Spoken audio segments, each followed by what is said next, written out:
catch me balling like I'm in the end zone. I got my homies in the no new friend zone. You know, making plays that land us in the end zone. Coming in clutch, you can catch me in What the is end happening, zone, people? end zone. And welcome back to In the Endzone UK, your spot for all things NFL and more. And today, it is finally here. Week 1 of the NFL season is done. We've waited long enough. The off-season has been so long, and football is back. NFL Red Zone with Scott Hansen is on our screens, and a whole bunch of games are already in the books. With me to talk about all of this, as always, we've got the big Titans fan in Big Dave. Dave, how are you feeling now that football is back in our lives? And this is a loaded question, because I am feeling a little bit downtrodden because of my Seahawks, but I am happy football's back, and I know the Titans had a rough one. How are you? Let's just get to the off-season. That's how good week 1 was. Oh dear. But you must be, at least forgetting the Titans, we got to sit down and watch 7 hours of football. At least that might have helped ease some of the pain, no? Yeah, I'm glad football's back. The off-season's just long enough to forget how bad my team is. And then I like to walk straight into it. Week 1, boom, get your teeth kicked in, contemplate being a Ravens fan, and then get back to being miserable again. Absolutely. Understood. I feel exactly the same. But one person who does not feel exactly the same is who we have with us today. I'm sure a very smug Packers cheesehead himself in Lil Camo. Lil Camo, how are you doing? Are you glad football is back? Yeah, I'm still smug and very happy that football is back. Although I forgot how late it goes on, man. You boys will know I don't do well staying up late. No. But I can safely say I stayed up, watched all of the late window last night. So I did see the boys execute. Yeah, I'm pretty happy today. Well done you. I'm sure you are. You always have issues in staying awake past sort of the 9 o'clock mark. And those early games, though, are good for you. Early games of bed is the usual Camo approach. But look, it's one of those things, as you say, Dave. It's a long off season. Everybody builds their hopes up. Everybody starts to think this is the year. This is a new year for us. This is all going to change. And sometimes it does. Sometimes it doesn't. And what happened this week is a whole variety of stuff. You know, we had teams that we definitely thought would lose, absolutely balling out. We had teams that we thought would win, not making the cut. And so we are going to get to talking all of that. Now, normally, we'd kick things off with breaking news. Maybe some Jameson Williams getting a new deal talk. Maybe some Xavier Worthy from the Chiefs being injured on the very first play of scrimmage by none other than Taylor Swift's fiancé, Travis Kelce. But we are not going to do that this week. We have got a major week 1. And so instead, we're going to go straight in to the best of this week so far. And then we'll close out with a new recap segment, Game of the Week. But first, we are back with the segment that everybody loves. We haven't had it since the Super Bowl in February. It is Slap or Sign. Are we ready, boys? Let's go.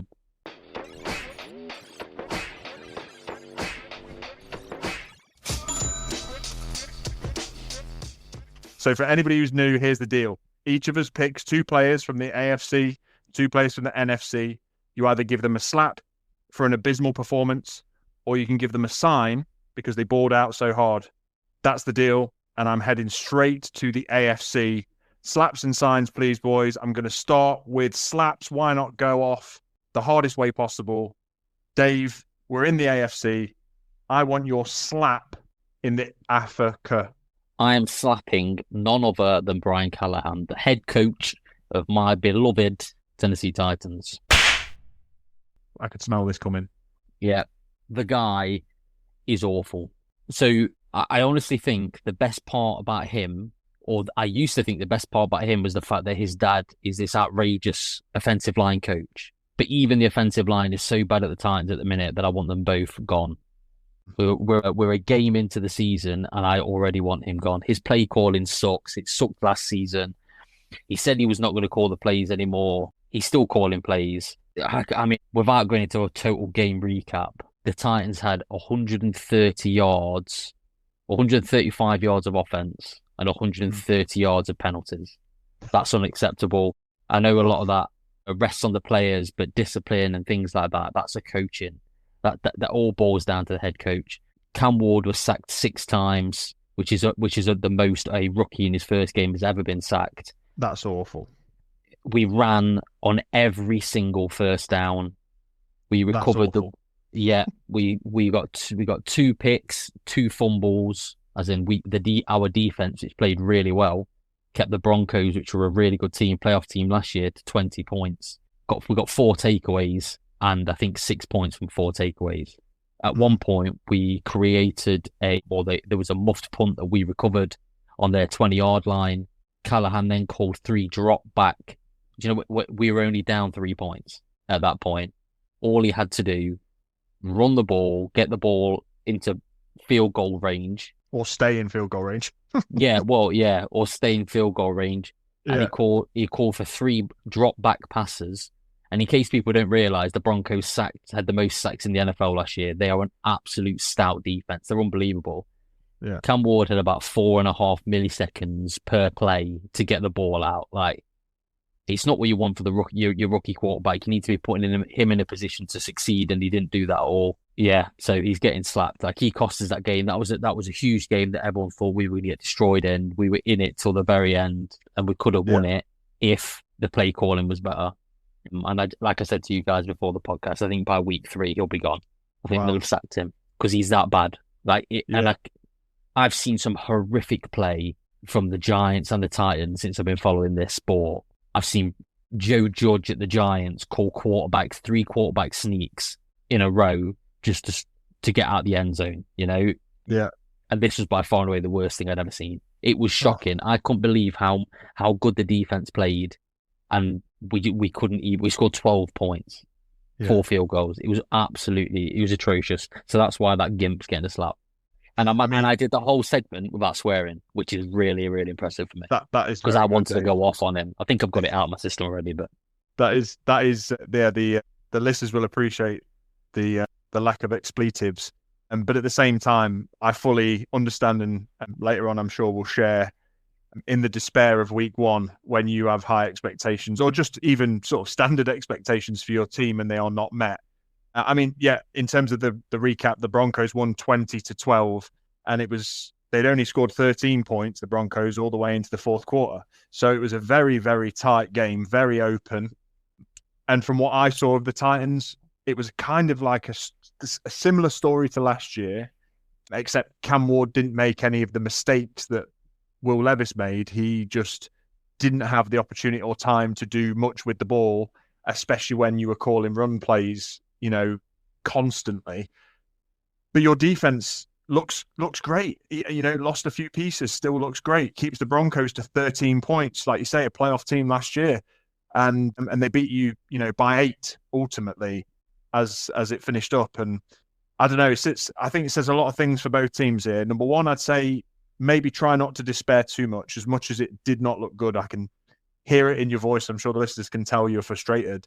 But I would say going up against the Broncos, they're either a very good team that you managed to stifle, or they're not where they need to be. I would choose to look at it as the former and say they are good. You kept them to 20 points. Their defense is stout, and you're going to come up against much easier opponents, which hopefully will open that up. But like you say, when you've got penalties to the level of over 100 yards and you're only running the ball, you know, in a one-dimensional offensive game, so hard to get excited by that, you know?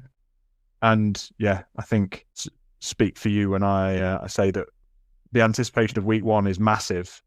And we've been without football for so long. To come away with a loss, you know, whether you're a Titan or a Chief, it really sucks for week 1. It takes the edge off and it takes the glamour off football a little bit. So yeah, fair enough. Camo, I'm coming to you for your AFC slap. I know you've been quiet in the corner there, and probably all rightly so. The Packers have done you a massive service this week, but we'll get to them later. In terms of your AFC slap, where are you going? So I really wanted to go with Joe Burrow and the Bengals offense, but they managed to steal a win. So I'm not going to do that. I'm going to slap the kicker from the Cleveland Browns, the worst franchise in the NFL, and this kicker missed. His name, Andre Schmidt. I don't really need to, something like that. I don't need to learn his name because he's not going to be on the team much longer. In what I thought was going to be the most easy of wins, this high scoring offense of the Bengals versus the Browns, it wasn't. It was anything but that. The first half was fine. It was, I think, Burrows put up 2 touchdowns in the first half. Then the Browns came back, kept it fine, all good. The Browns kicker missed an extra point. Happens, not good. You've got one job, and that doesn't move. Like, you practice that day in, day out. Yeah. Then the second half happened, and my word, all credit to the Browns defense. They absolutely shut down the Bengals offense. The Bengals in the second half had 7 yards of offense. The Browns kept it close. They kept in it. With 2 minutes and 24 seconds left, they had a field goal to take the lead. 36 yards out. We're not talking far. The kicker misses it to keep them 2 or 1 point behind the Bengals. Just an absolute disgrace of a game all round, if I'm honest. Like, I just can't believe that your kicker is missing kicks. He's got one job. He's not going to be on the team much longer, if at all. So he's getting the slap for missing the crucial points. Yeah. The Browns, that game was there for the taking for the Browns. Absolutely it was. It's hard to describe, or to make it any more obvious than what you're making it of that. You are the Browns. You could have beaten the Bengals had you just kicked the kicks that you needed to, that weren't even, it's not like he was trying to nail a 60-yarder. It's an extra point that hasn't moved in God knows how many years, and a 36-yarder. Yeah. They have to be automatic points. And to shut down the Bengals offense, who, I'm sorry, that's also an absolute disgrace from the Bengals, to put up a total of 7 yards in a half in the second half, when all you've done this offseason is pay your quarterback, pay your wide receiver, pay your second wide receiver. Actually, you need to rely on your defense, who you've pumped about 2 million into, to come away with 2 late interceptions to actually seal the win. And they weren't even interceptions by the defense. These were interceptions that hit the hands of the receivers and bobbled out because the receivers are so ass on the Browns. So yeah, I hear you. It's not good.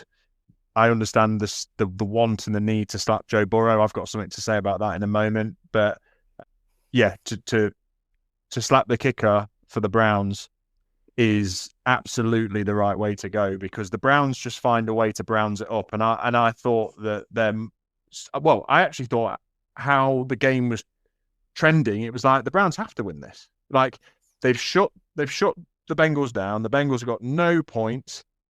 They've got to win this. All they had all the ball, they had all the control. They got it down to exactly where they needed to. Cheeky chip shot field goal. Nah, we don't do that with the Browns. Embarrassing. Yeah. No, I hear you. It is embarrassing. Very much so. Okay, I'll stay in the AFC and I will tell you who I'm slapping. And it's not going to be of much surprise, but I was very shocked by this team in general. And I think that this guy's time should begin to close in the NFL, if I'm honest. And it's a bad thing to say because he's a young quarterback. But I'm going to slap Tua Tagovailoa from the Miami Dolphins. Now, guys, Tua had an absolute abysmal day. For somebody who has got around him a number 1 receiver in Tyreek Hill, a number 1 receiver in Jalen Waddle, specimen in Davon Achan. He should be putting up yards and points for fun. That's what he should be doing. But instead, in this game, he had a quarterback rating of 51.7, a QBR of 2.7. He threw 2 interceptions, lost a fumble, and threw for a total underwhelming amount of 114 yards the whole game. He averaged 5 yards a pass, so nothing went over the chains. And this is a team that can take a ball from receiving 5 yards and go to the house, and they just didn't. So much to the point that Zach Wilson came in, played some snaps. That is freaking awful, but had a higher quarterback rating than Tua, unfortunately, or fortunately for him. And I mean, Tua came out on the pitch as if he was already concussed. That's the only way I can look at it. He put his helmet on too hard, concussed himself in the locker room, came out, fumbled the ball, threw the ball to the opposite team 2 times in a row, and the Colts capitalized. Absolutely steamrolled the Dolphins to the point where I don't think they knew what had happened. They didn't have any plan. They didn't know what to do. I am putting this on Tua because there was so much that was his fault. He sailed a pass to Tyreek Hill, which came for the first interception. And from that point, everything just fell out. The floor, the bottom fell out of Tua's arsehole, and he could not do anything to put the team on his back. I mean, Tua, should it be possible, in previous years, has been able to throw 100 yards with one pass, never mind 115 for the whole game. And I just think it's a really, really poor effort by the Dolphins. I think Mike McDaniel is a weirdo, utter weirdo. Like, he came over to the Dolphins with a bit of a kooky, crazy, hey, I'm Mike McDaniel, I put my glasses on, hey, I'm going to call some plays and not talk about the same stuff in, little conferences and shit. He sounds like an asshole, and whenever he's interviewed, it's even worse. And when he loses a game like that, I feel like the Scooby-Doo mask comes off, and he's revealed to be just this proper weirdo nerd that doesn't know how to watch or play or coach football. They need to get rid of him. I think, what would another coach do with those players in front of him? Tua might be a bit of a mashed potato head. I would kill for Jalen Waddle and Tyreek Hill. Kill people for those receivers. So I'm slapping Tua. Yeah, Tua's claim to fame was how accurate he was. And now he can't throw a five-yard slant without throwing it to a D lineman. And he's, I don't know if it is the mashed potato in his brain now, or I just don't understand it. He's got 2 electric weapons, 3. How fast is his running back? He's got so much speed on that team. If I was the Chiefs, I would literally message the Dolphins and be like, I will give you 3 first-rounders. Give me Tua. Give me Tua. Give me Tyreek Hill, and give me Jalen Waddle. I'll have them both off you. Yeah. Why is the team not going in? I mean, maybe teams are going in for them, or maybe teams think they're past it or whatever. But I've seen so many things today that basically saying Tyreek Hill's a Chief by week 5. They reckon it's an absolute certainty. And do you know what? Yeah, as much as I really enjoyed watching the Chiefs shit the bed, it brought me unbelievable pleasure. I would rather see good football. And as much as I like seeing Danny Dimes slap the back end out of teams, I would like it all competitive, you know what I mean? And they're doing nothing there. He's done Tyreek Hill that one season, didn't he, where he scored 17,000 yards. He got 1,700 yards, didn't he? That one season where they thought he was going to break the record or whatever. I think it was his first season at the Dolphins or something. And basically done nothing since, So let's get him moved on. Dolphins can exist in their pathetic world in the AFC East that nobody cares about them, and we can move on. But Tua, I don't know what's happened to him. He regressed. You're done, aren't you? When you've got, because they're not going to fit. They've got too much of a good team to finish anywhere near picking up another quarterback. At the top of the draft. So I don't know. I don't know what I would do. Mike McDaniel, you're right. I think he's just he's one of those people who thinks they're smarter than what they are. Maybe where he's got all these motions and stuff that come in. It don't really do nothing, does it? No. What's he achieved since he's been there? Have they got to the playoffs? Absolutely nothing. They've not won a playoff game, have they? They got to the playoffs and got bounced because it was cold. Yeah. So yeah, and I think I've said it before about their team and how they basically cheat with their stadium, and you're still not winning. Good. Yeah. And I don't particularly like Tua, and I don't like that coach. I think he's a knob. So yeah. And let's say they came up against a Colts team. It wasn't Yeah. even a good No, team that they were playing. The people that if you ask anybody, go back 24 hours now, you say where are the Colts going to finish, and they would have said, I mean, the AFC South is a bit of a joke. It's not like the Texans are probably the only legitimate team in there, and they're legitimate because the other three are, and that includes my team, are dog shit. Yeah, the Colts look like Peyton Manning reincarnated. Yeah. They couldn't have played any better. And I mean, yeah, like I say, the Dolphins give them the ball. They give up 2 fumbles and 2 picks. Yeah. It's. We'll swing over there, Dave, if you want, whilst we're in this, because I know Danny Dimes holds a special place in your heart, and you've got the AFC sign to come up. So, come on, make my dreams come true. Sign Daniel Jones. Sign Danny the Dimage. Yeah, I mean, I'm signing Daniel Jones. I think I wasn't originally. I was going to sign Aaron Rodgers. However, the amount of shit that we've gave. I mean, I probably defended him more than anybody, but the amount of shit that probably we've gave Daniel Jones over the years, and he gets released from the Giants. He's basically the reason the Giants didn't keep Saquon Barkley. Gets just cut by them. Goes and signs with the Vikings. Doesn't play. Now he signs with the Colts. Richardson goes down, although I think he probably would have won the quarterback battle anyway. And like I say, not one person expected the Colts to do anything this year. Not just against the Dolphins, anything this year. I thought they were going to be the laughingstock, and they've automatically just stuck the middle finger up to everybody and been like, sort of doubters, if you will. Daniel Jones yesterday, 22 of 29, 272 yards, 1 passing touchdown, 2 rushing touchdowns, and like I say, they beat the brakes off the Dolphins, 33-8. Yeah, it's amazing. Credit where it's due, and I kind of I'm happy that you picked Danny Dimes as a sign, because I mean, I'm not saying that this is going to be an actual reincarnation of Danny Dimes and he comes back and he's Peyton Manning, but look, Danny Dimes has had some real hard stick over the years. And even in our division dives, like you say, Dave, division dives, we all had the Colts last. And I'm not saying that's necessarily even going to change. But this week, they beat the Dolphins, who should be beating them with the teams that they've got on paper. And they didn't just beat them, they battered them.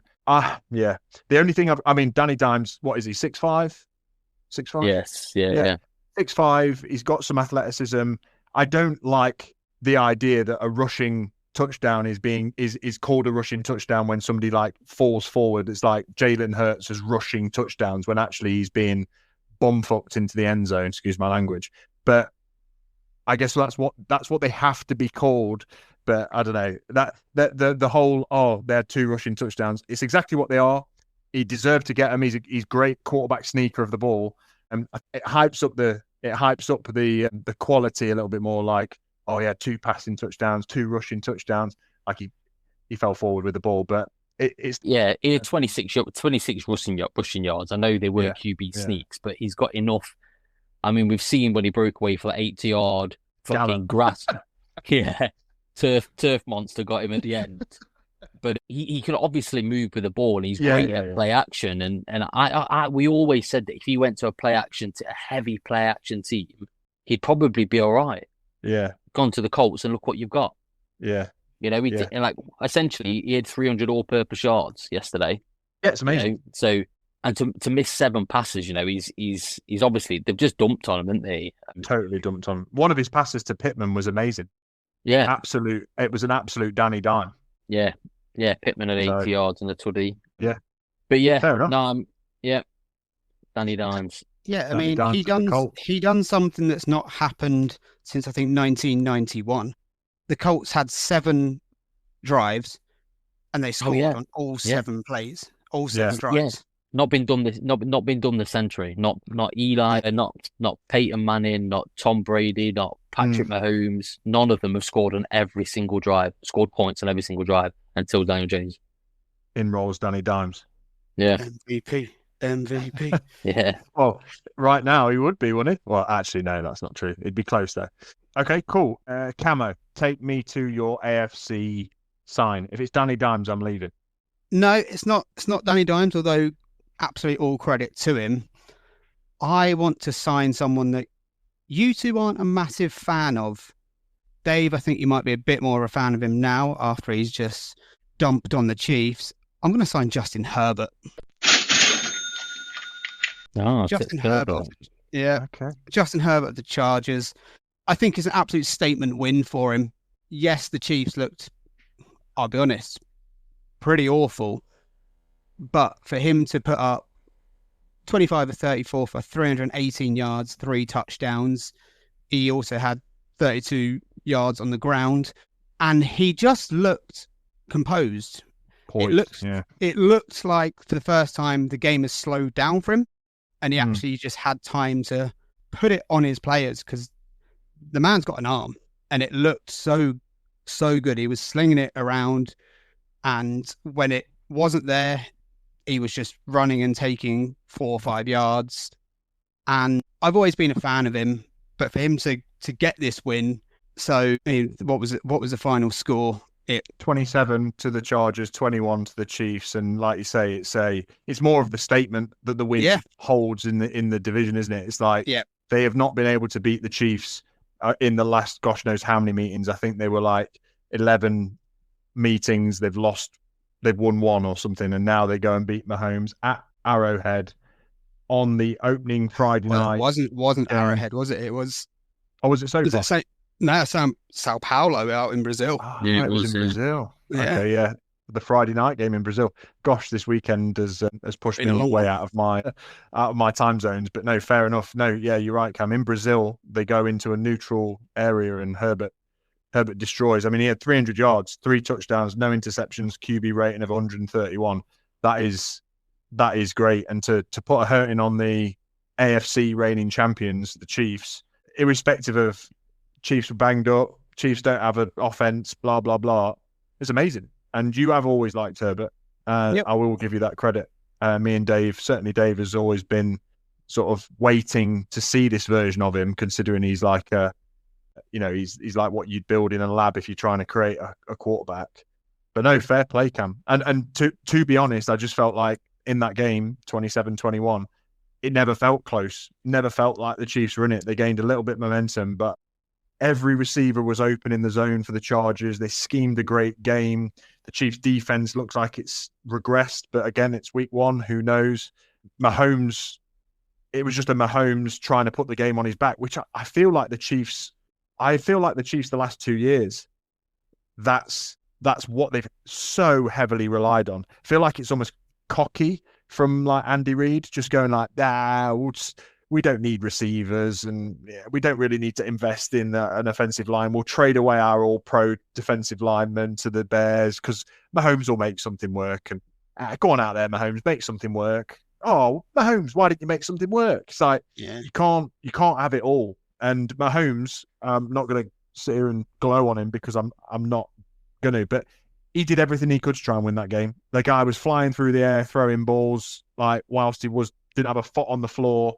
He ran in a touchdown. He was body bagging people who were trying to tackle him. Like at the end, like that's all he could do. But yet Herbert on the other side of the ball looked like the better quarterback. Stood in the pocket, poised, finding his opening receivers.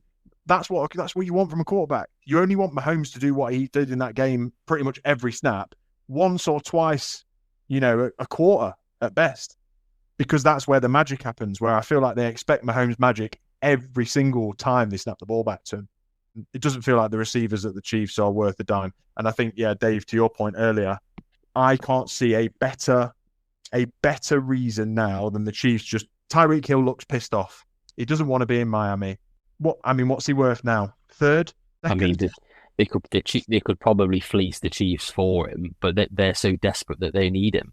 Yeah. And just to jump on the piggyback on the Justin Herbert thing, I've never been a fan of him. I've always thought he was overrated, and like you said, I probably have been waiting for him to do what everyone's been preaching about him to do, and he's finally doing it. And I can guarantee, because he's in my fantasy team, so I guarantee I'll be watching more of him this year. And you know what I mean?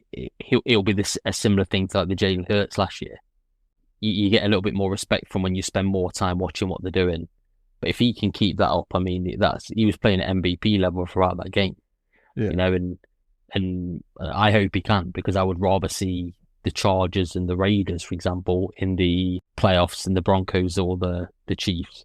And the Chiefs thing is such a them Mahomes in that game.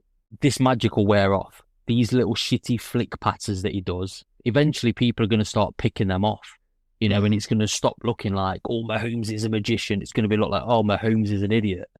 Yeah. Because you can't keep doing them and getting away with them. Eventually people are going to start cottoning on, and people are going to start catching, and people are going to be like, when he goes to do his stupid little run round the outside, and then if people think he's running, so they'll leave, because 3 or 4 of them passes that you threw down the field, they were busted coverages because corners and safeties were moving forward to cover the run. They'll stop doing that. And he's getting away with, like, the reason he basically looked like he hit stick that cornerback is because the cornerback didn't put no effort into tackling him because they're scared of doing it. That's going to change. He started to slow down, didn't he? Yeah, because he's essentially using the rules to his advantage, and eventually people are going to get, like, corners and safeties will get pissed off with that, and Derwin James will hit him and break him in half. Yeah. He's basically shouldered a corner because the corner slowed down, thinking he's going to run out of bounds. He's not done it. He's run straight into him. Yeah. I can't wait for the day where he gets hit by Kyle Hamilton and just absolutely obliterates him, because Mahomes pushes his luck too much, and Kelsey was again a non-factor, caught some passes, but he ain't what he used to be. His contribution was taking out that skinny little weasel that they've got. Yeah. And shock, he got injured because he's absolutely nothing on him. Yeah, no, that is a bad. He can run a 4.240 because he weighs 100 pounds. And we've how many times have we said it? These receivers that are dead quick. How many of them have complete these 4.2 players? How many of them are in the league? Oh yeah, not next to none of them. John Ross was dog your shit. Kadarius Tonys, your Henry Ruggs. None of them are in prison. Yeah. No, you're right. None you're of right. them make it in the league. Like, it baffles me. You have to be built like that. Yeah, the people sign. And where did he make his name? Special teams, and then worked his way on to, like, yeah. But I don't know. I just think that people put. I mean, I know we're getting a bit of tangent now, but we're covering the game, I guess, which is what we're here to do. They need some help, and if I were them, I'd be throwing whatever the Dolphins want to try and get Tyreek Hill back. Yeah, because they ain't got nothing. They've got no chance. Nothing. Who they got? Smith-Schuster, who's obviously he serves a purpose. Yeah, but he's Hollywood not, Brown. Yeah, who's none of it. One of those speedsters who gets injured every 10 minutes. Yeah, they've not got anything. They've got an aging tight end who's 3 years like past his prime. Yeah, who if he was on another team and his name wasn't Travis Kelce, he wouldn't be starting. Yeah, but he's got legacy kudos, respect. which is what gets him where he's blowing, because he don't really block. You watch him, he don't really block. Yeah, no, I agree. And so, yeah, full circling it back to Justin Herbert, he looked like the much better quarterback, Camo, in that game. And the Chargers win a massive one, a divisional game, when the Chargers are vying for a playoff spot by the end of the year, and they'll have the tiebreaker against the Chiefs at the moment. So, yeah. And how vital is that for home field? Oh, massive! The Chiefs rely on, they do now more than ever. I'm not saying they can't go on the road, because they've done it. They go on the road to Buffalo and they win. They go on the road to Baltimore, whatever their choggy stadium's called, and they get the win there. I'm not saying that, like, they're not good, but now more than ever they need it. They really do. No, they absolutely do. Okay, I'm going to finish off the AFC and then we'll move to the NFC. But in the AFC, I'm going to keep this quick because we kind of spoke about the game, but I'm going to just sign Myles Garrett. The guy is everything you would ever want in a defensive player. And as much as we say, and I still stand by the fact that Joe Burrow had an absolutely abysmal game. He actually had not a worse game than Tua, but he had 113 yards for the whole game.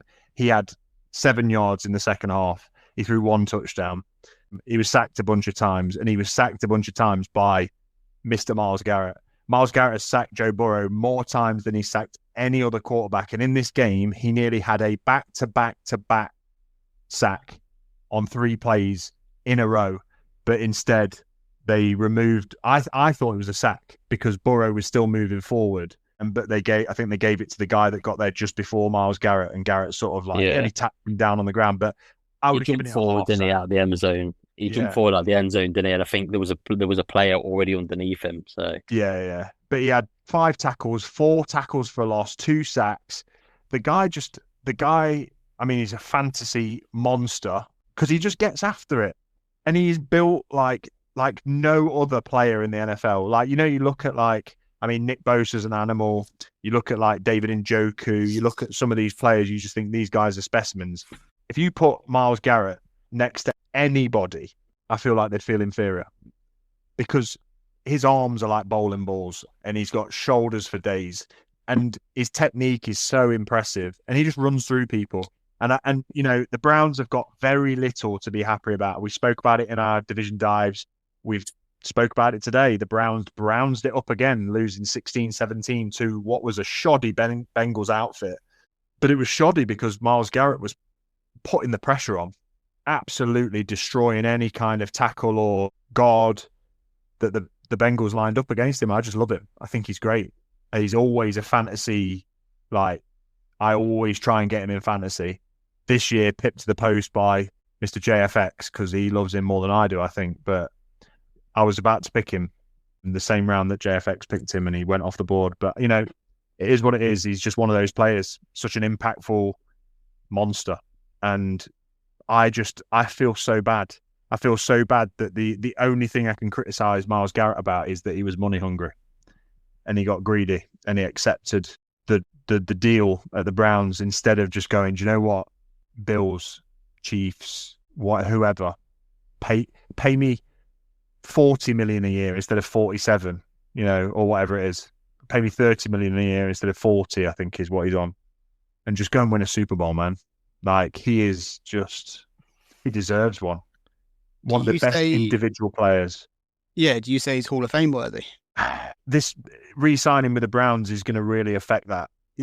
I feel like he probably is. Like, he's one of the fastest guys to 100 and something sacks, 120 sacks or whatever it is. He leads everything. He leads it. So yeah, he probably will be. I just want to see him win. Win. It's not going to happen. It's not going to happen whilst he's at the Browns. I get that. So yeah, Myles Garrett, AFC, sign. Great choice. Yep. Let's move to the NFC. Let's go there. And Camo, I'm coming to you. I'm coming to you in the NFC, and I want to know your sign. Let's stay positive. Let's stay with who's been good. Who are you signing? Yeah, so this is a guy that I thought he's moved teams this off-season. I didn't actually think the move meant anything, but he was a real bright spark yesterday. I'm signing Deebo Samuel from the Commanders. Wow. Yeah, he had a rushing touchdown.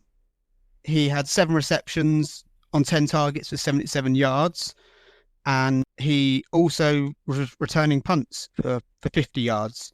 So in what was, I'll be honest, a bit of a disappointing game, he was really a bright spark. And he had 4 more receptions than anyone else on that Commanders team. So yeah, he is getting heavily involved. And he looked good. Like I say, a few years ago, he was this gadget player that could do everything. He done a bit of everything yesterday, and I was actually really impressed.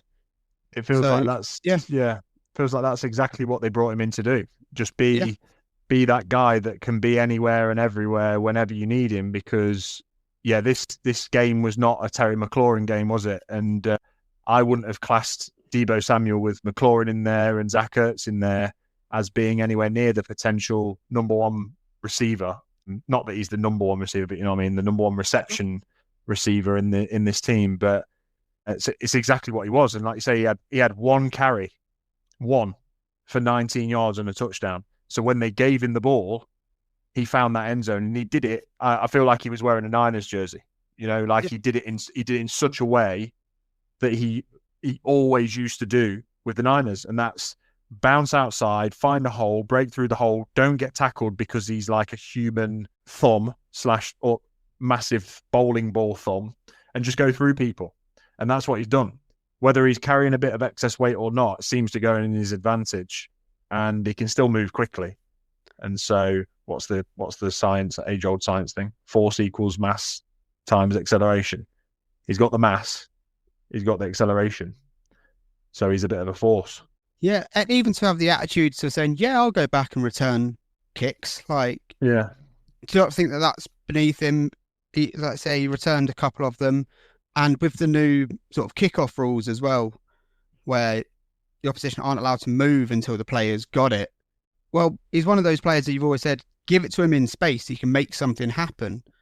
Sure. That's what people can now do on these kickoffs, and we're seeing bigger kickoff returns. So, yeah, all credit to him.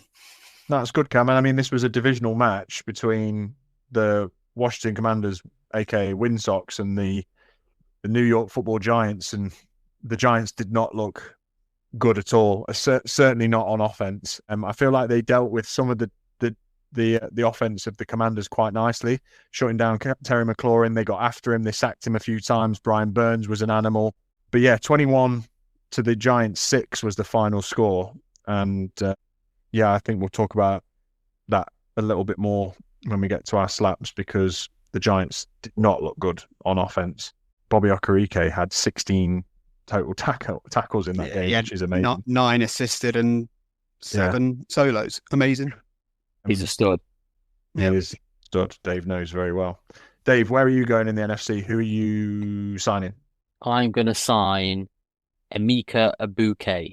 If that's how you say his name. If Sounds it's not, right. I apologise, but I doubt he's this. So that is now how we will pronounce. That's it. Wide receiver, Buccaneers. Yeah, the rookie one. Yeah. So I'm not saying there's a struggle of people to pick. There was loads of people to pick in the NFC. I just wanted to go somewhere a little bit different. I don't even know if we spoke about this game yet. No, not at all. Okay, well the Bucs were winners. I think Younghoe Koo missed a field goal right at the end, but it finished 23-20 to the Bucs. It was a close game down to wire, as they say in Yorkshire. And yeah, he was their lead receiver, I guess. But he caught 2 massive touchdowns. He's built a little bit like Mike Evans. He looks kind of like a new version of Mike Evans, I guess, which is crazy because they've still got the old version of Mike Evans. But 4 receptions, 64 yards. But the average of him is what more makes me think he's like Mike Evans. He averaged 16.8 yards per catch. That's amazing. So he's a downfield guy, yeah. 2 touchdowns. He actually had a rush as well. He had a 9-yard rush. I think it might have been a screen, to be fair. But yeah, he's just, I think, what the Buccaneers do well is throw the ball down the field. I mean, I know Baker Mayfield didn't necessarily have the greatest game ever, but he finished with 167 yards and 3 touchdowns, 3 passing touchdowns. And a win. He rushed for 39 yards as well. But yeah, I mean, winning it, and they've won that division. In case you didn't watch the game or watch the red zone, they wouldn't shut up talking about it. They've won it 4 times in a row, that division. Yeah. It's a bit of a stinky division, but the Falcons are starting to... All the hype was around Bijan, wasn't it, this year with fantasy and stuff like that? And I mean, he did have that humongous, it was a pass, wasn't it? Received like 50 yards. Swing pass for... Yeah, so Penix looks like the dude, man, and they seem that like they're getting their stuff together at the Falcons. So for the Bucs to go in there and knock them off in the Falcons' house is a big statement win, you know, especially one that was coming down to the wire. But I just feel like I was a little bit disappointed with what Mike Evans was giving out, and this dude came in and he did the business. You know, as a rookie, 2 touchdowns in his first start, pretty impressive. Yeah, it's always nice to see rookies perform as well, like to come in and actually make a difference. And yeah, he got 2 scores. It's huge in that game. It was a close game. Yeah, massively, especially in a game week where I feel like there was a lot of hype on certain rookies coming in. There was a lot of hype on the fact that like there's going to be like the league is shifting to like a run first thing, and I just don't feel like we got a lot of that. I felt like it definitely came in as like a pass heavy game week. It felt like the only way to really move the ball was through the air. And what more can you ask for? You go into the draft, you draft a receiver when you probably don't need to draft one at this point in the time if you're the Bucs. like you might have bigger needs, but why not go and get somebody who's touted to be an amazing route runner? He's going to come in, he's going to learn off the experience that they've already got in the squad, and he catches 2 touchdowns in your first game. Unbelievable. Like, you can't ask for any more. He won them that game because Mike Evans was a non-factor, Chris Godwin's injured.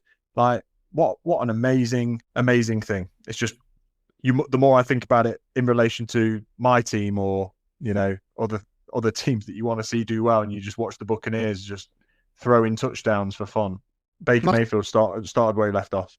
Yeah, it must be a nice landing spot for a rookie wide receiver to end up at the Bucs, because you've got a quarterback in Mayfield who will throw that ball downfield. Yeah. Like, you're going to get involved. You're going to be zero pressure as well. Yeah. Cool. Okay. Emeka Ibuka gets the sign from Big Dave. Now, finally, Camo, it's your time to shine. I can't shy away from it, I'm afraid. So my NFC sign. To say these words. I could still not say it, so don't push your luck. Let's be honest. All right? I could still not say it. But irrespective of all of your gloating and your smugness, I'm not biased on this podcast, and I give credit where credit's due. And so I'm going to sign the Green Bay Packers defense as a whole. I'm not giving you all the glory and saying, I mean, the offense was amazing. They played great on both sides of the ball. But what I am most impressed with is that on paper, half of your defense is made up of absolute nobodies who I've never heard of. And yet they play as a team. They play as a unit. They absolutely stifle and shut down what should be a high octane offense of the Detroit Lions. 13 points is what was allowed. And that was because of a garbage time touchdown. Otherwise, you'd kept them to 6. Everything about this Packers defense worked. You had a great game plan. You came in and stuffed Jahmyr Gibbs. It was very aggressive. I mean, I don't know what NFL coaches see, because as soon as I saw that, like, by halftime, you were playing so aggressive, you were selling out to stop Gibbs and selling out to stop Montgomery. I mean, between them, they averaged 2.2 yards a carry. 2.2 yards a carry, and they attempted 20 rushes. Like, it's not like they didn't try. They really tried and just couldn't get anywhere. I'd have tried to exploit that as best as possible. I'd have thrown some little, not deep routes because you were covering that as well. I'd have thrown some outs. I'd have got Sam Laporte a bit more involved. It's just, you game planned it. It was amazing. And adding Micah Parsons into that mix, whilst he was obviously on some form of snap count, he had like 29 snaps, I think, throughout the game. He got a sack. He affected the game in different areas. He's exactly what the Packers need as an impact player, because I feel like he unlocked Rashawn Gary. He unlocked, who's your guy who looks like He-Man? Yeah, he unlocked Luke Van Ness. He just made the defensive line flow. And that's, I mean, you're not doing this to the Colts. You're not doing this to the Giants. You're doing it to the Lions. And they've got new offensive coordinator, new defensive coordinator. I get that. It might take some time for them to gel. They've got too much talent to not be relevant for the rest of the year. But the Packers really made a statement in this game. They won 27-13, and it felt like everything Jordan Love did turned to gold. It felt like everything your defense did turned to gold. Sack and tackles. Edrin Cooper was everywhere. So many tackles for a loss. They were just going backwards constantly with the Lions. And I think the fact that you got the lead early and they were chasing made it more difficult. But who cares, man? They're the Lions. They should be able to chase a game. They should be able to put points up for fun. Yeah, it made me question myself and the Packers. It made me think maybe they are good enough, because I think in our division dives I said that they were going to be good, but I don't think they're good enough to sort of make a proper deep playoff run and make the Super Bowl. But I feel like they might be, and I don't know how. So Packers defense, before you start gloating, Dave, I know you gave the Packers some, I'm holding you off, Cam, because I can see it in your face. You want to rub it in our faces, and today's not the day. But Dave, I mean, Packers, they obviously look good. Yeah. I don't think I hate them as much as you. I hate them not as much as you. No. So I'd probably slightly more, I'm not impartial, but I'm slightly more impartial.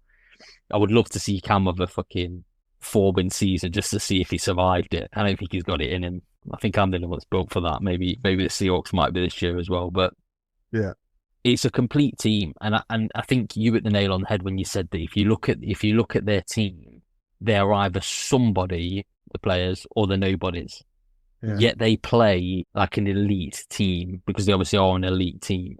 You know, selfless. They've not got that one wide receiver that's demanding 70% of the ball all the time. You know, they've got no divas on the team. And I genuinely think their defense is ruthless. I'm surprised that they didn't test the corners because I don't know who they are. You could probably have played no corners yesterday and been all right. But yeah, they're always well coached. Lambeau's like this outrageous fortress that people can't win at. I don't know what to say, but like I'm glad that somebody's winning out the trio. Do you know what I mean? Like, yeah, agreed. We've got a team, my team that's a bottom feeder, Dom's team, which is like this middle ground team, and then Cam's team is always good. You know, that seems to be the way it is here. You know, there's no yin and yang here. It's just dog shit, all right, and good. You know, it's just yang and win. Yeah. So I'm happy for Packers fans, even though you're an obscenely outrageous group of humans. You wear cheese on your head. I don't like the colour of your jersey, but fair play. Cam, take that.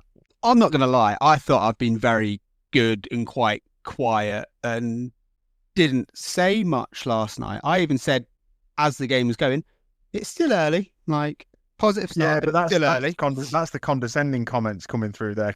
Oh, it's still early, guys. We could still potentially lose. And it's like, especially when we know what you sat there. I mean, I don't know why you didn't do it. If my team were good, if my team was good and your two teams were shit, I would you wouldn't hit. You'd have to block me.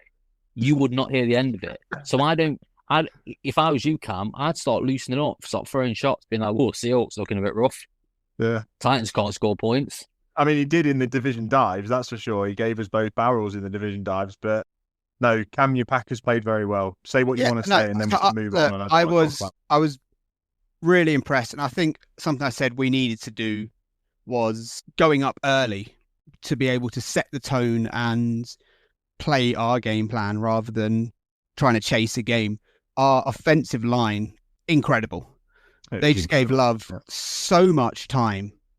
Like, he wasn't under pressure at all. He could just throw that ball where he wanted. And our defensive line was just so exciting to watch. And like I say, adding in Parsons, when he came onto that field for the first time, the crowd went crazy. He is just a disruptor, which we've not had in God knows how long, since sort of Clay Matthews back in the day. And yeah, it was just a really exciting statement win. I will put a lot down. I will say, yes, we won that game. The Lions are still going to be very good, but I think that losing both offensive, defensive coordinators, the changes on their offensive line, losing their center, who was top 2, top 3 centers in the NFL, because he's now retired, Frank Ragnow, it's huge. That guy touches the ball on every snap. Does he have that connection with Goff?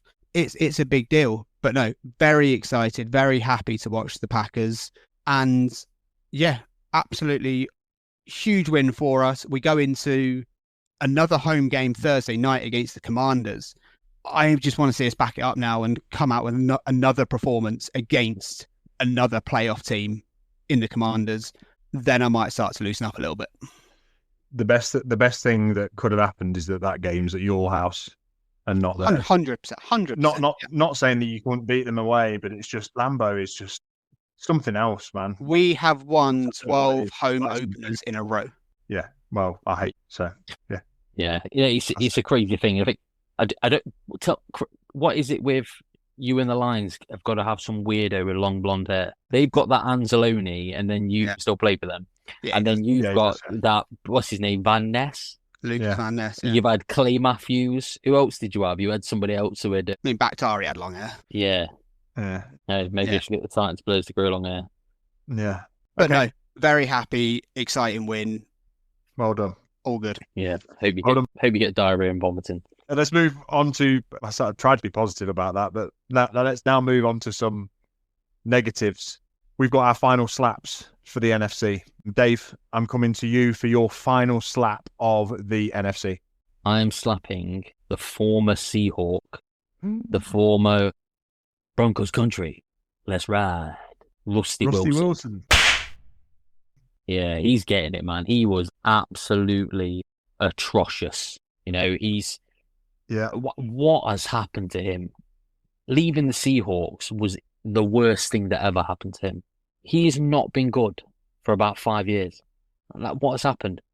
I don't know. He went to the Giants. Dramatic fall off. Yeah, the Giants have essentially built. I don't want to say they're a good team. They've got some serviceable players there. Their defense is really good. You know, they've got a decent offensive line. Haven't got a great running back, but they've got Malik Neighbors, who's a great wide receiver. Wandale Robinson was good. Yeah, the defense is great, but the 6 points, they put up 6 points against the Commanders.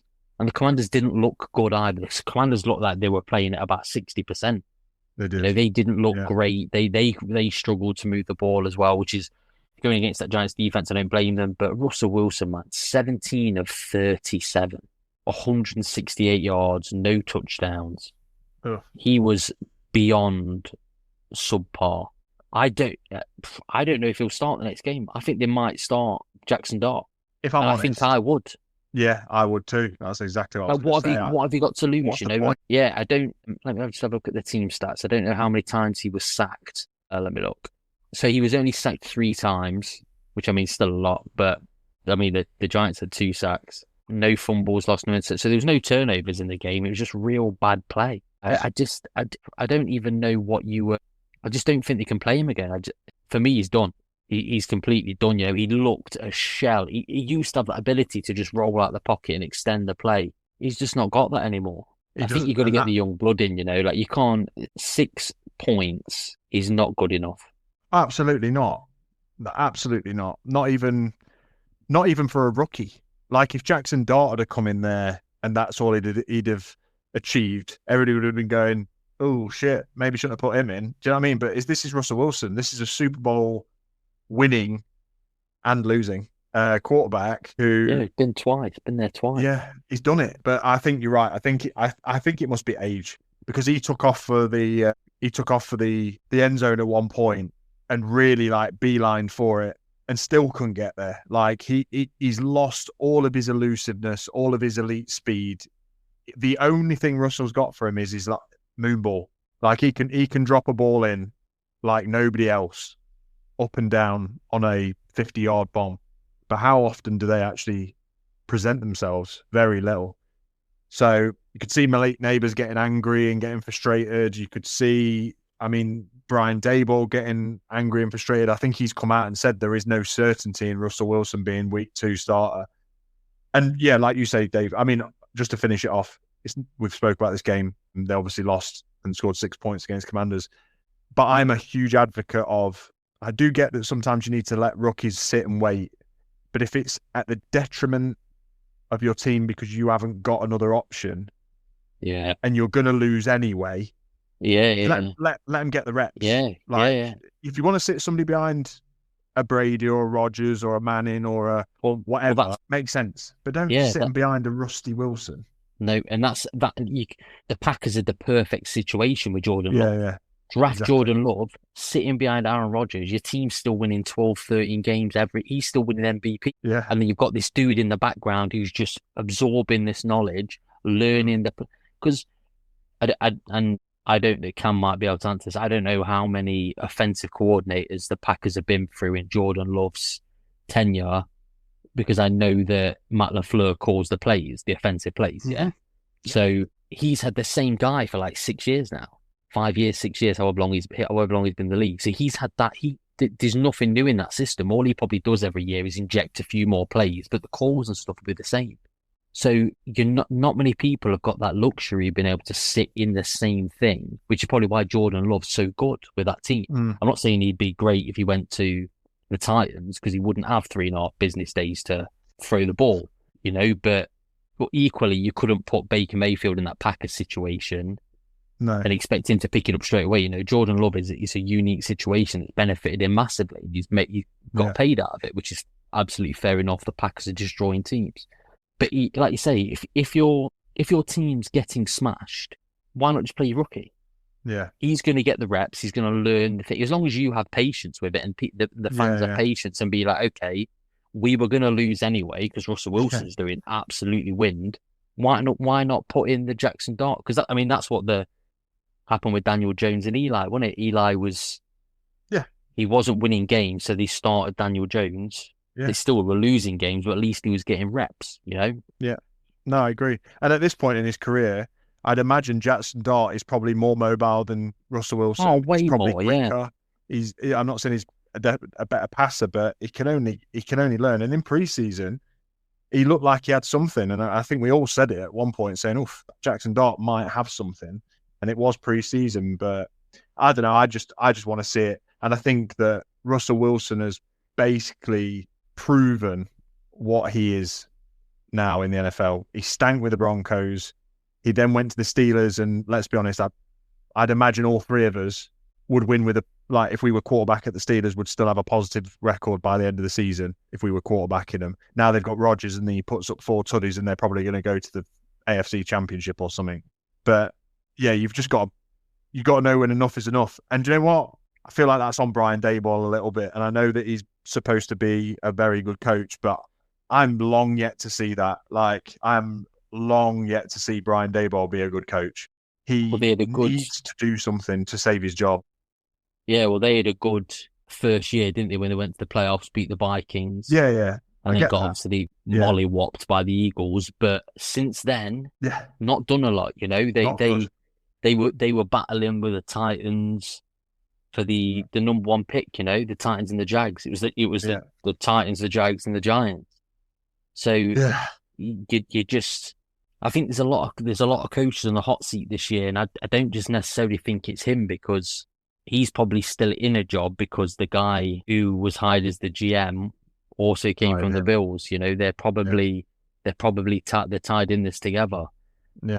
There's a lot of coaches, I think, that are on the hot seat. There's no appetite now to give people a chance. If your team's stinking it up, you've got to do something different, you know? And I think that's why, again, going back when Pat Shermer was the Giants coach and he probably saw the writing on the wall and was like, if Eli keeps losing games, I'm going to lose a job. Let's start Daniel Jones and see what happens. Yeah. He's going to be in the same situation where he's like, maybe we just start this young lad and just see what he's got. Yeah. Because Rush just does not seem to have it anymore. No, I agree. He didn't look bad. Like I say, he didn't look bad with the Steelers, but he didn't look good either. Kenny Pickett got them to a positive, you know. So exactly. If he's, you know, let's have a bit of common sense about it. Agreed. Right. Another sign. I'll take this one because I'm taking us all the way back to the Thursday night game in the UK. And it was the Cowboys, America's team, against the Super Bowl champs, the Eagles. And I mean, the Eagles did what they needed to do. I think the Cowboys maybe surprised some people as to how close they kept that game.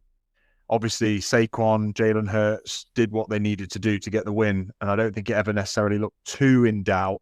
But I am slapping, and it brings me quite a lot of pleasure to slap this guy because I don't really like him as much as he's supposed to be an amazing player. But I'm slapping CeeDee Lamb. Time has passed now over the weekend that most people will have forgot that he's supposed to be a number 1 receiver. He is supposed to be the reliable pair of hands that Dak can always throw to. And he had 4 drops in this game. And they were crucial drops that would have kept drives moving, that would have maybe given the Cowboys an opportunity to come back into the game, maybe the opportunity to beat the Eagles and the Super Bowl winners. And yeah, I'm not going to relish in this too much. I just think that ultimately, if you're a player of CeeDee Lamb's caliber, you have to be playing better than that. And you have to be the reliable pair of hands. I actually kind of respect what he said after the game. He came out and basically said, that's on me. I should be catching those balls.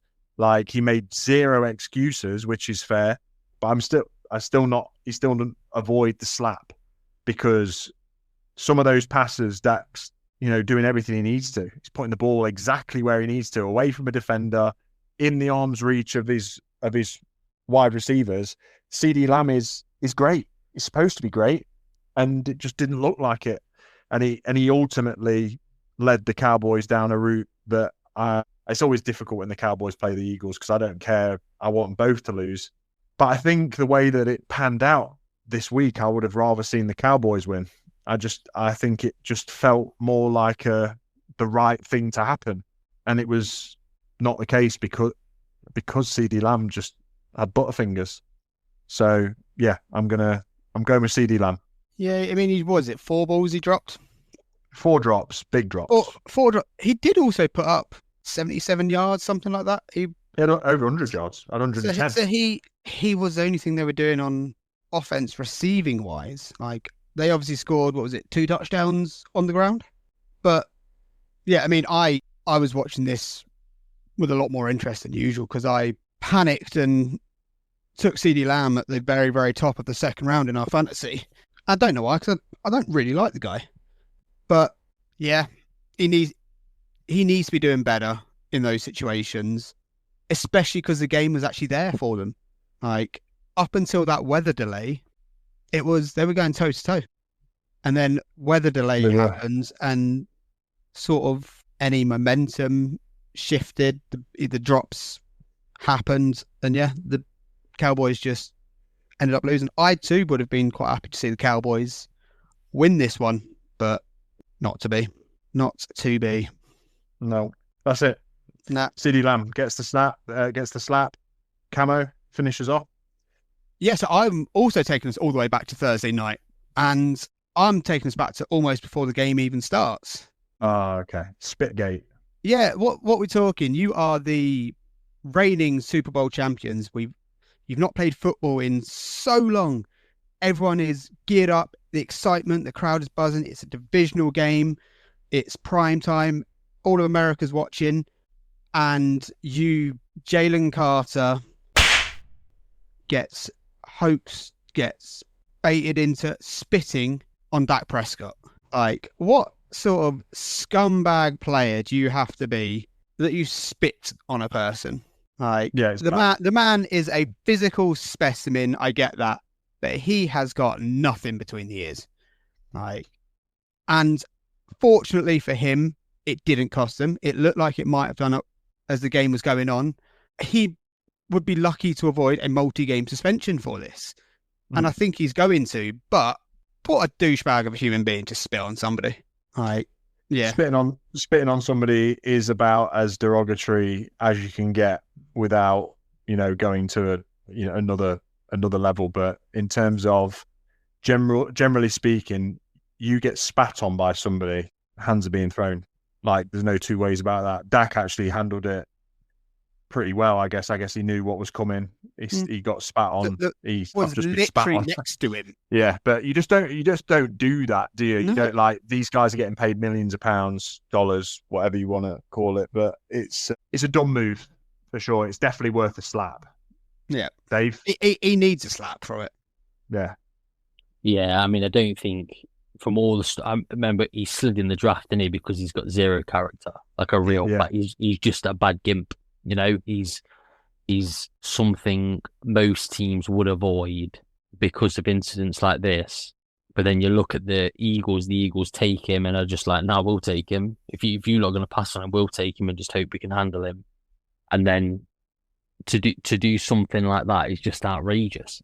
You can't go around spitting on people. It is literally the most derogatory thing you can do to someone. If somebody spat at me or on me, I don't think the red mist would just descend and there'd be no, you wouldn't be able to drag me off it, and I think that Dak obviously did the right thing, but I mean, he needs to spend him for that, like, regardless of, I mean, I don't know if it's come out yet what he's going to get, but I'm assuming it's going to be a multi-game, probably I don't know, 3 or 4 game ban plus a fine, I imagine, as well. A lot of people are saying it's looking like more just the fine. They're trying to justify it, saying Dak spat in his vicinity first. Yeah, that's cool. Do you know what I mean? If I spit on the floor in front of somebody and then they spit on me, there's a massive difference between that. Even if you're trying to antagonize somebody, because I've seen a video of it, and Dak's definitely being a douchebag because because he's a twat as well. So exactly. But he's a smart twat. yeah, you know, you've got to play the game, and regardless of the circumstances, if you're spitting on, so there's no justification for spitting on somebody. No. There's nothing that makes that right, you know, and I think the league should absolutely throw the bucket in, because the last thing that you want is people being, oh, it's sound to spit on somebody. No. Or kids seeing that and being like, yeah, let's spit on somebody. Because let me tell you now, kids, if you are listening, if you spit on somebody, you expect to get your jaw broke. You know, there's nothing, it's disgusting, you know, I don't know. I'd rather be punched than someone spit on me. Yeah. And I feel you, same, because it's disgusting. It's just such a bad thing to do. And tuberculosis. Yeah. If you've not had your TB jab, you're gonna get the icky stickies. So anyway, yeah, I agree, Cam. Definitely worth a slap in this segment, and I hope he does have the book thrown at him 100%, because you can't do that face to face with another professional sportsman, and you give him a hock tour all over him. It's not the one. And that's it. That is Slap or Sign, the first of the year.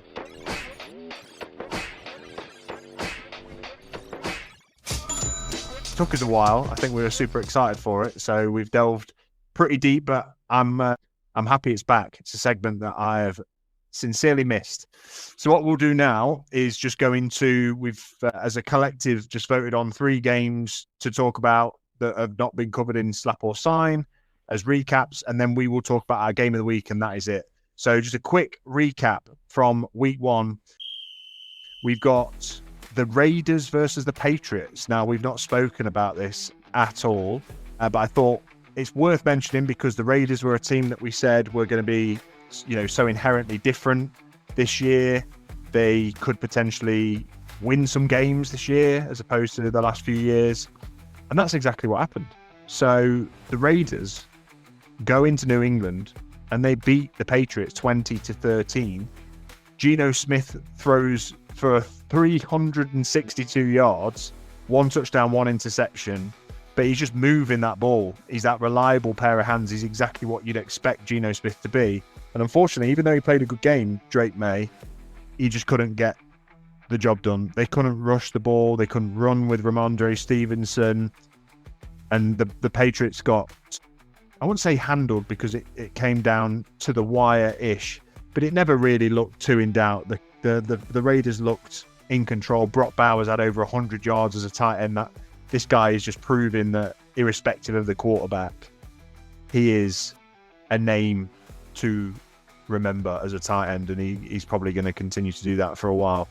But any takeaways from this game, guys? What did you reckon to Geno Smith moving from Seattle to Vegas, operating under Pete Carroll?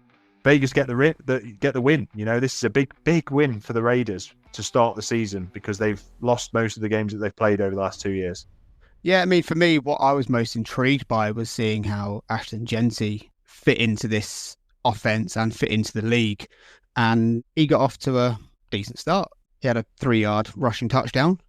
And what I think of when I think of a Pete Carroll offense is run on first down, run on second down, throw it on third. But him and Geno Smith just have some form of connection where they're on the same page. Geno, I've never been a huge fan of him, but he can operate. Who was their receiver that had quite a nice little touchdown? Is it Trey Tucker or something along those lines? Tyquan Thornton, haven't they used the Mike Thornton, but yeah, they look decent, and like I said, and Brock Bowers is just their number one receiver, irrespective of what position. He did leave the game with a knee injury. Yeah, they took him out, didn't they? Yeah, he could have come back in apparently, but they just said they didn't need him. But yeah, which is a nice place to do. I mean, I think we said on both of these teams. I think Dave, you and me might have said that the Patriots might be the most improved team from last season in the division dives. So it was a early clash of two what we thought were going to be better teams this year. Yeah, and one of them had to win. The Raiders. I'm glad the Raiders won it, because that now puts the Chiefs bottom of their division, the only team that's not won a game in their division. So I'm happy about that.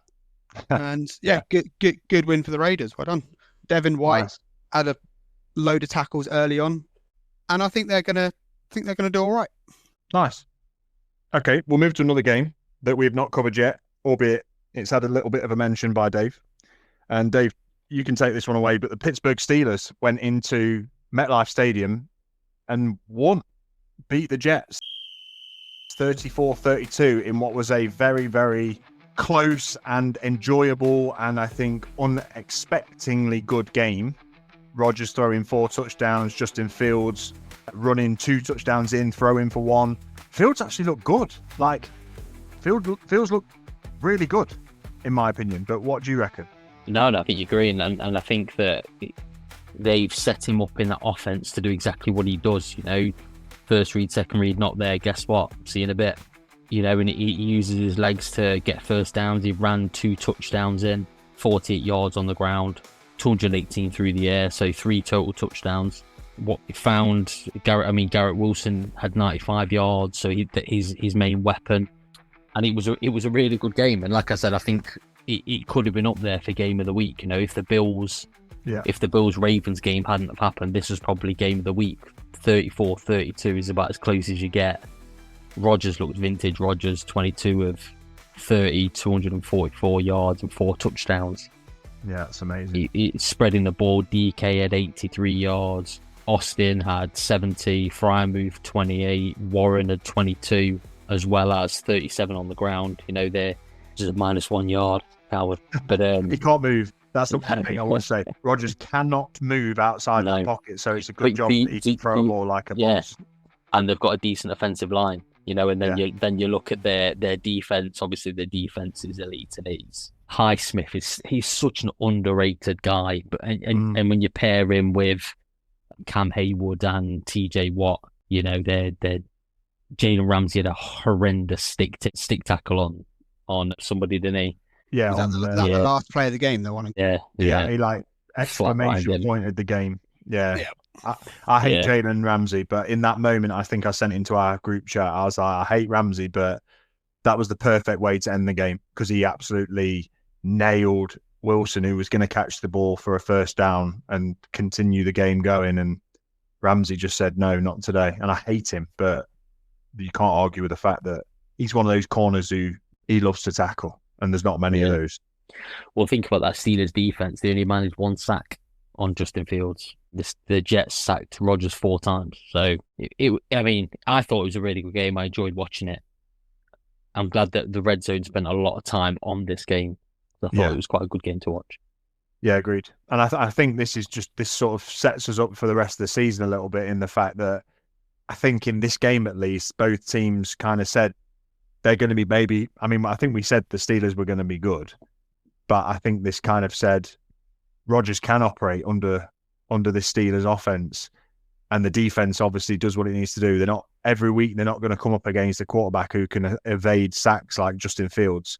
So for the most part, I'd say both teams showed efficiency and proficiency in being able to win games.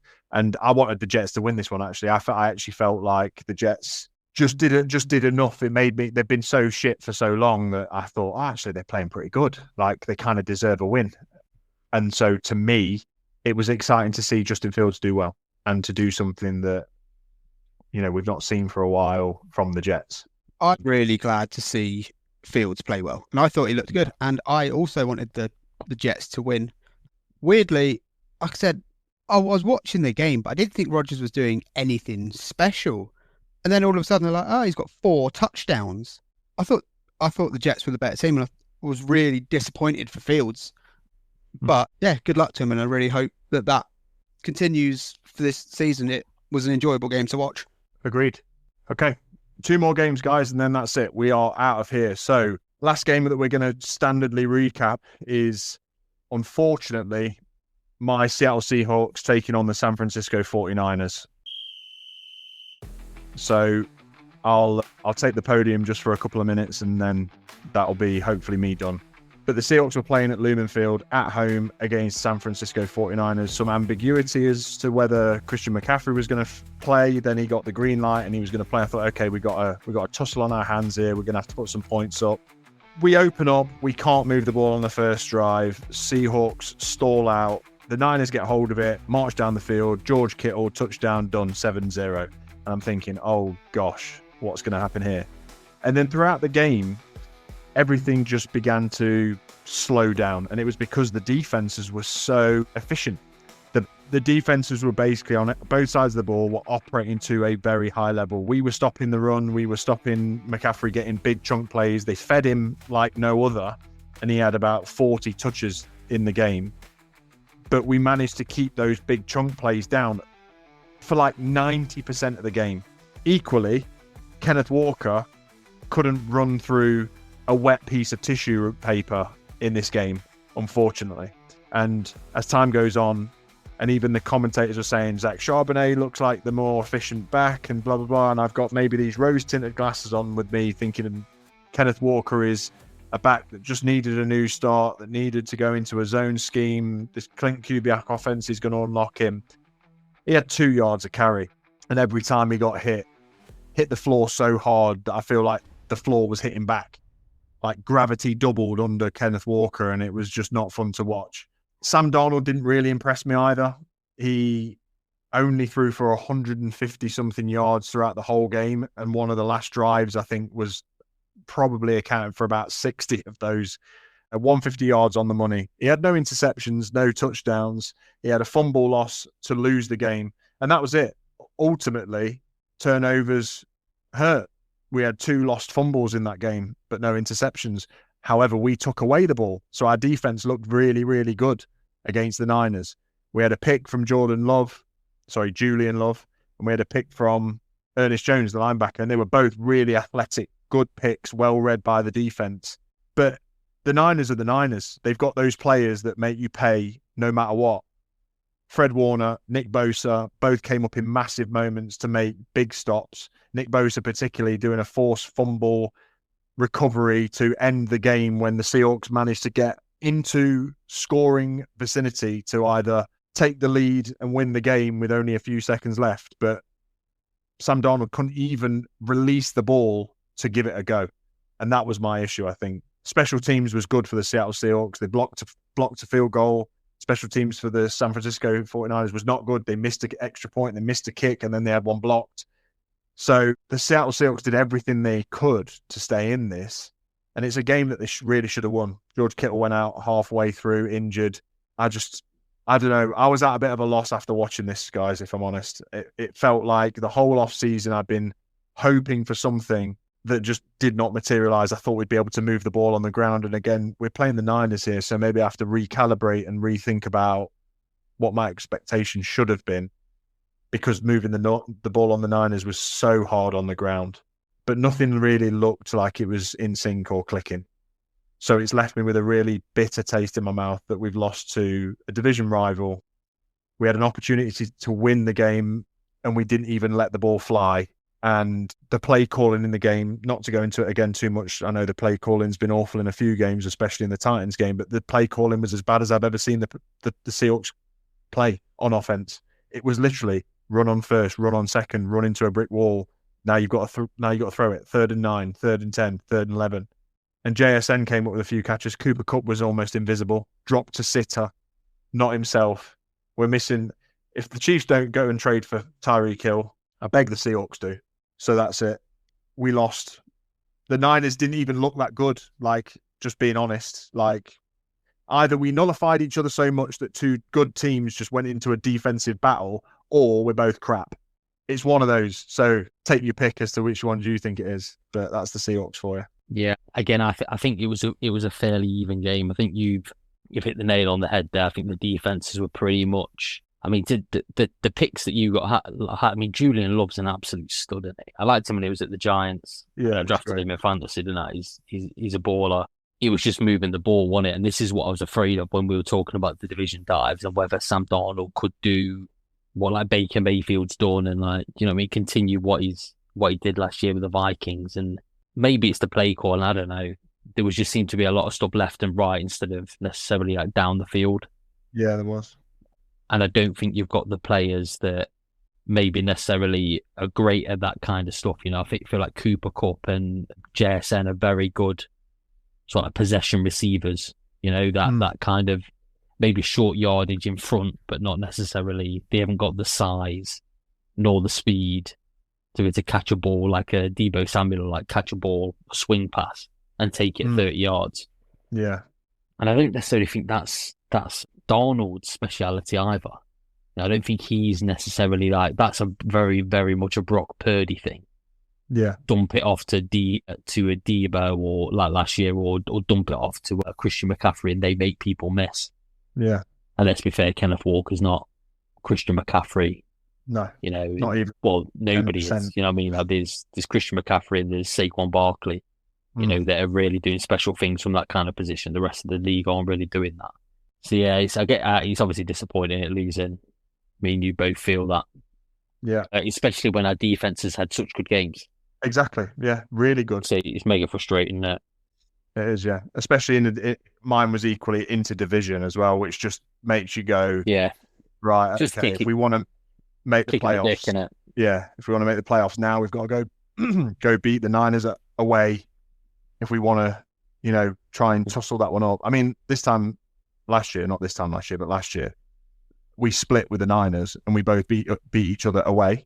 So we won at Levi's, they won at ours. That's the best. That's literally the best I can hope for now.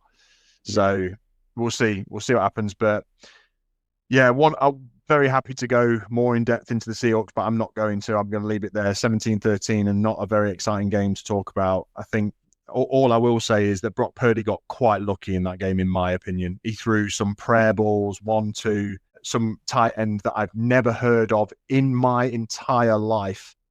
His name's Jake Tonjes. He'd never caught a pass before this game, and he caught one in the end zone. Reek Woolen got absolutely obliterated by a nobody tight end, and then by a Ricky Pearsall down the seam. And it was because he was trying to make a play on the ball instead of just playing the man and stopping the pass from being caught. And it's just like, I'd rather my players play the fundamentals. Don't go for the pick. Just break the pass up. So I'm hoping that Mike McDonald goes in hard on Reek Woolen and tells him he's a good corner. He did break up a few passes in this game, but he made some massive errors that basically cost us the game. So he needs to really sort himself out if he wants to get paid this off season. Anyhow, last game, we've saved this one. We have literally gone down the route of saving the best until last. So we move into our game of the week section. And honestly, guys, we decided to not touch these players with our slap or signs so that we can just bask in their glory. This is one of the best games that you will see all season already. We know that. We know that this could be the best game or one of the best games of the year so far. Absolute barn burner. And we got it in week 1. And it was the Ravens-Bills. Baltimore going into the Bills' house. And it was everything that you would ever want from a Josh Allen versus Lamar Jackson. And when I watch, like, let's say the Seahawks play the Niners in a game where you finish 17-13 or 10 or whatever it is, and this game finishes 41-40, it looks like two different sports being played at the same time by two totally different specimens of humans. Lamar Jackson and Josh Allen in this game were unbelievable. I'm not gonna keep going on about it. I want one of your guys' opinions. So Dave, I'm coming to you firstly. I mean, you messaged me at whatever time it was this morning just saying what a game. These guys, these teams, imagine if you had Lamar Jackson or Josh Allen as your franchise quarterback. I can't even imagine a world. No, imagine the Titans and Derrick Henry. In what world does that exist? Yeah, you know. No, I mean, like I say, I just messaged you, then I just been like, what a game, because there was parts of that, there was plays in that game where my jaw dropped. Yeah. When Derrick Henry was back to vintage 2019 Derrick Henry, stiff arming dudes into oblivion, going on like massive runs. He can't, even now at 31 years old, he's outrunning safeties and cornerbacks. He's an absolute specimen, and I can't believe it. Ironically, me and my missus were talking about this game because she clearly doesn't want to be a Titans fan, and I don't want her to be a Titans fan. I want her to pick a team that, I mean, she wants to pick a team based on kit color. But I said, maybe don't do that. Maybe look at the quarterback as well, and then have like a 50-50 judgment And she was like, "Oh, who were the best two quarterbacks?" I said, "Josh Allen, Lamar Jackson. They are playing each other this weekend." So she was like, "Right, whoever wins." Before that, she was like, "Well, I like the Bills kit." I was like, "Cool." Right. I said, "Well, just watch that game, pick a team at the end of it." And she messaged me this morning saying, "I'm a Bills fan." And do you know what? I wish I was a Bills fan. Yeah, at least one of us is happy. Yeah. That's what I mean. Like, she's somebody who's never watched football before. Not like never been interested. Like, she likes sports, but never been interested in the NFL. She watched that game this morning and messaged me before I'd seen it. She was up before me, clearly, and that's what I mean. Like, that's what like good football will do to you. You watch the Titans game, you'll turn it off and go and watch basketball. Yeah, you know, watching the good teams play is such like a privilege. And like, if I'd implore anybody, if you're on the fence about what team you want to follow, pick a good quarterback. And pick a team that plays good football. And these two teams play outstanding football. You know, there's not that many teams in the league that play. There's like basically these two, the Packers, the Eagles. Who else really plays good football? Yeah. Right now. Yeah. Yeah. The Chargers, maybe, if going off week one. But these two have sustained it for years. You know what I mean? And you're going to get 10 more years of this. They're not going anywhere. Because Lamar, if he's not destroying you with his legs, he can throw the ball. That pass to DeAndre Hopkins in this game. Oh, that catch was phenomenal. Like, how's he making them catches still at 400 years old or whatever he is? But you know what the funny thing is? He was at the Chiefs all last season and didn't do anything like that. Yeah, we probably didn't get them balls thrown him. He was probably just running slants. Exactly. You know, but yeah, no, it was a great game. You know, he had everything. 497 total yards from the Bills, 434. That's 3 weeks worth of your Titans football, that is. Yeah. Passing yard, Bills passing. Josh Allen had 389. That's outrageous. He did not have that many yards. 394 passing yards. 2 touchdowns, no interceptions. He ran 2 touchdowns in. Like, this is the thing. So I was watching this game, obviously, this morning, loving every minute of it, by the way, just because I was like, oh my God, the last game I watched before I fell to sleep was the Seahawks Niners. So then I get up and I watch this game and I'm going, this is like premium football, like proper football. And I was watching it thinking, oh my God, the Ravens are destroying the Bills. Like, they weren't destroying them to the point where the Bills looked awful, but it was like the Bills look good and the Ravens are destroying them. So in my head, there was a moment in this football game where I was going, legit, this is what my thought process was. Oh my God, the Bills are playing amazing football and the Ravens are dominating them.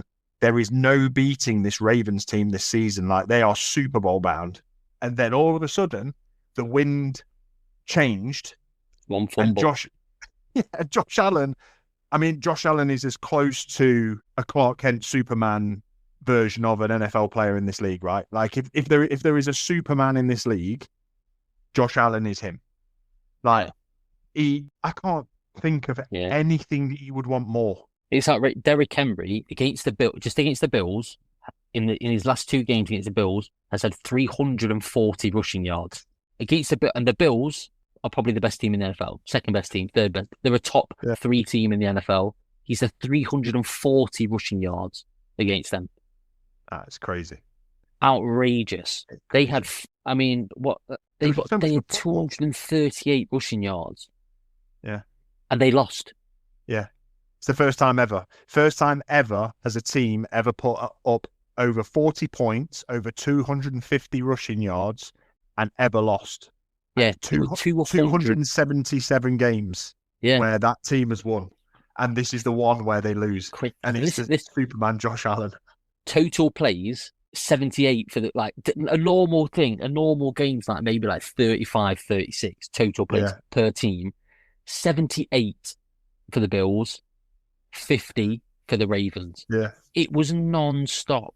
And there were punts as well. They punted. The Bills punted 4 times. Ravens punted 3 times. 1 fumble lost, and that was the game changer. The team that had 238 rushing yards had 9 less minutes of possession. How is that possible? I don't know. How can you have 130 more rushing yards and have 9 minutes less ball time. Yeah. It don't make no sense. The game was an absolute anomaly. And there's the meme on Instagram, weren't there, about this being the closest game to the Rams Chiefs game from Yeah, I remember the one. When was that? 2018. It was a great game, yeah. 2019, I think. Yeah. The Jared Goff, Patrick Mahomes, both in the prime, and the Chiefs lost that game as well, didn't they? Yeah. Like it was an unbelievable game, and if you're listening to this and you've not seen it, just go and watch the game. Don't watch the highlights on YouTube. Just spend 40 minutes watching this, and you will not be disappointed. Yeah. If your team are the shitter this weekend and you've not watched this game, watch this, and it will reinstall your faith in football. It will. And Camo, you've been super quiet, and I know that you watched it this morning as well. You're a massive fan of Lamar. I think we had the conversation earlier today where we both said, I said, look, I can't think of a quarterback that I would want any more than Josh Allen. He's like the quintessential quarterback. He's 6'5". He can run with the ball. He doesn't even wind the pass up, and it absolutely rockets out of his arm. But you said that's how you feel about Lamar. Yeah, I'd still take Lamar over him. Obviously, this is a game of the last two MVPs in the league, and it shows why. Like, both teams put on an absolute show, and the thing is, amazing game, all that. Yes, game of the season. This game could have such significance in home field advantage in the AFC. Like the Bills now have that win over the Ravens if they ever tie record. So yeah, that's true. That's massive what it could mean down the line. Let's hope we get that run back in the AFC Championship, because we were spoilt last night, and I'm just a little bit gutted that I wimped out and went to bed at 12:30 when the Packers finished, because to have watched that live, like, yes, I watched it this morning, game in 40, not knowing the score, it was still great, but to have been able to watch it live in that moment, it would have been amazing. Fantastic. I didn't either. I didn't stay up for that. It would have been going to bed at 4 a.m. and as much as that would have been well worth it, I didn't think we were going to get a game like that. No. I watched the Titans. After that Titans game, if I'd have stayed up, I would have killed myself. So going to bed saved me. The amazing thing, as you mentioned though, like Derek Hopkins coming down with an absolute dime of a catch. Derek Hopkins. He's a hybrid of Derek Henry and DeAndre Hopkins. He'd be the ultimate. Clearly, I am still tired. Yeah. But it's amazing. Lamar, Derek, Henry. The thing for me, like on the Bills side of things, I've said who are they throwing the ball to? And you've said he's come out with nearly 400 yards of bloody... Yeah. To who? Coleman. Like... They're also unreal. They're also a Chiefs candidate. They're also a Tyreek Hill candidate. If they want to win, a Super Bowl, legit. I'm being fully serious now. If the Bills want to win the Super Bowl this year, why the frick do you not go out and get Tyreek Hill right now? Because I feel like, not that they need it, because obviously he was making plays to Keon Coleman and Dalton Kincaid, and James Cook had a lot of catching out of the backfield. Imagine if you also had to worry about Josh Allen's cannon landing in his hands. Like, I only just thought about it now, but rather than go back to the Chiefs, imagine that. I don't think they'd be beatable. I would rather see him go there than the Chiefs. Like, I'm bored of the Chiefs. Let's just praise these two teams for being I'll be honest, top of that conference. I think the Chiefs have robbed us of better football. You know, for maybe the last 2 seasons, they've robbed us of prime, like Josh Allen, Lamar Jackson in a Super Bowl. Like these either of them two teams against the Eagles from last year. Let's just assume that the Eagles get back there. Great running game, great passing game. Versus the Bills or the Ravens is a far superior Super Bowl to that. I mean, I loved the Super Bowl from last year. Was my favorite Super Bowl ever. Just watching the Chiefs get shellacked. But what that against a Josh Allen or a Lamar Jackson would be unbelievable. You know, watching them play in a Super Bowl.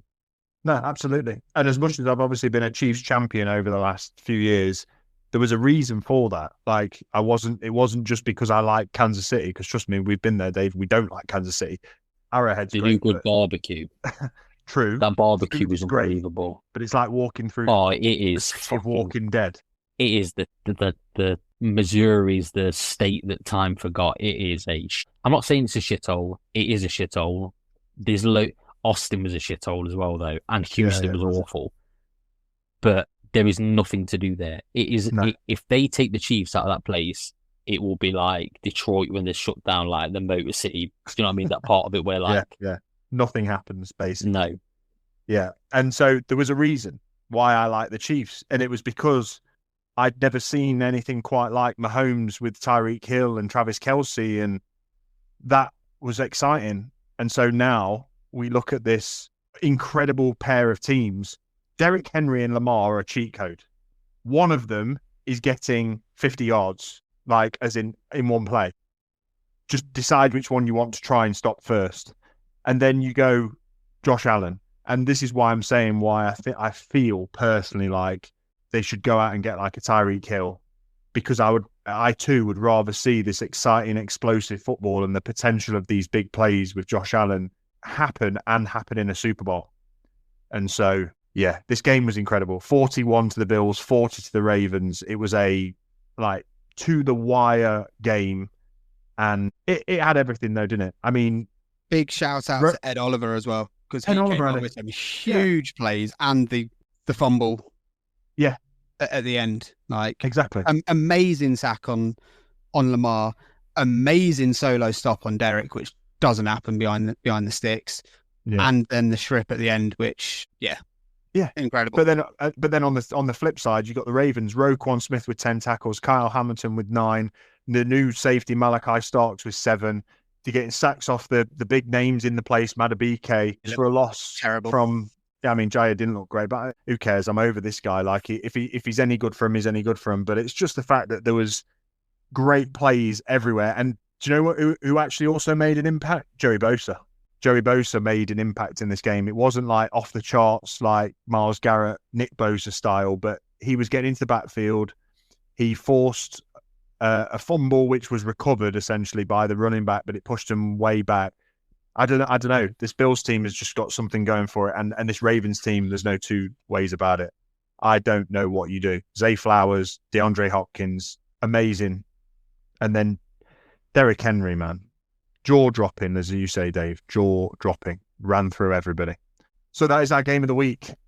And what a game it was. It's going to be tough to beat that. I still think we're going to be thinking about this game. I'm going to go watch the highlights again. Or maybe even the game in 40 again this evening, because it was that good, literally that good.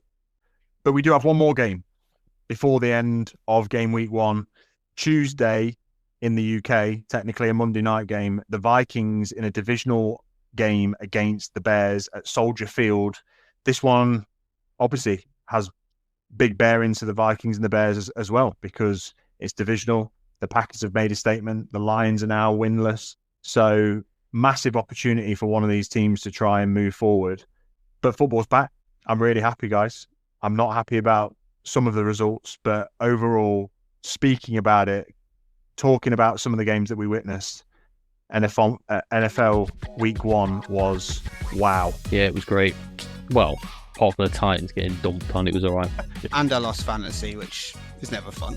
Yeah. For those that are in the Endzone League, it's very tight at the moment. Lots could happen with the few players left to play from the Vikings and the Bears. So give us a shout out. Make sure you follow us on socials at In the Endzone UK. Football is back, and we'll see you and speak to you next week after week 2. For now, peace. Later. Peace out. Potatoes.